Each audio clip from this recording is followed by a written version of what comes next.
સસ્તા દરે air ticket આપવાનું કહી બનાવટી ટિકિટો મોકલી લાખો રૂપિયાની ઠગાઈ આચરનાર ડોક્ટર વિદ્યાર્થીને બેંગ્લોરથી સાયબર ક્રાઇમની ટીમે ઝડપી પાડ્યો છે। સુરત સાયબર ક્રાઇમ પોલીસ પાસેથી મળતી માહિતી મુજબ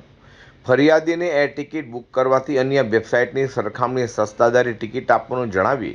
ફરિયાદી પાસેથી 15 ગ્રાહકોની 45 એર ટિકિટ બુક કરાવ્યા બાદ અલગ અલગ બેંક એકાઉન્ટમાં 8,17,000થી વધુ ટ્રાન્સફર કરાવી લઈ 8.17 લાખમાંથી 50,000 રૂપિયા જ માત્ર પરત મોકલી 7,67,000થી વધુનું પરત ન કરી ઠગાઈ આચરાઈ હોય જે મામલે સાયબર ક્રાઇમ પોલીસમાં ફરિયાદ નોંધાતા સુરત પોલીસ કમિશનર અનુપમસિંહ ગહેલોત, સંયુક્ત police commissioner crime doctor Karanraj વાઘેલાની સૂચનાને લઈને DCP cyber crime Vishakha Jain અને એસીપી શ્વેતા ડેનિયલ્સની સૂચનાને લઈને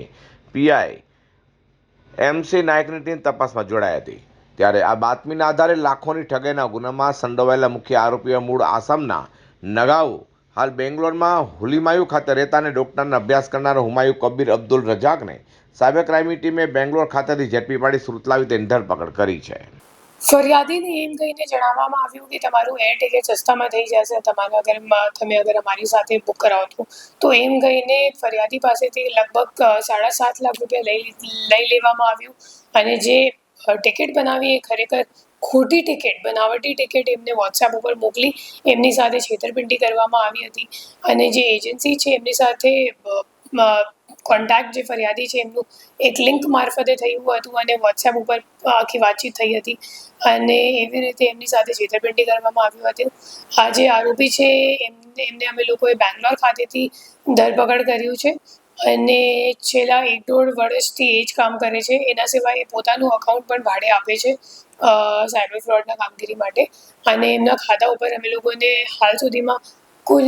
6 NCRP કમ્પ્લેન્ટ પણ મળ્યું છે આ ફરિયાદ સિવાય। તો એમ ખોટી એજન્ટ તરીકે પણ કામ કરે છે અને સાથે સાથ પોતાનું અકાઉન્ટ સાયબર ફ્રોડ માટે પણ આપે છે। વધુમાં આરોપી વિરુદ્ધ અલગ અલગ 23 જેટલી ફરિયાદ નોંધાઈ હોવાનું અને તેના દ્વારા 22,24,72,000થી વધુનું સાયબર ફ્રોડ કર્યું હોવાનું સામે આવ્યું છે। આરોપીએ ઠગાઈ માટે ઉપયોગમાં લીધેલા બેંક એકાઉન્ટને સાયબર ક્રાઇમ રિપોર્ટિંગ પોર્ટલ પર તપાસ કરતા 8 ફરિયાદમાં 7,19,74,000થી વધુનું અધોધો કહી શકાય તેવું સાયબર ફ્રોડ કર્યું હોવાનું સામે આવ્યું છે।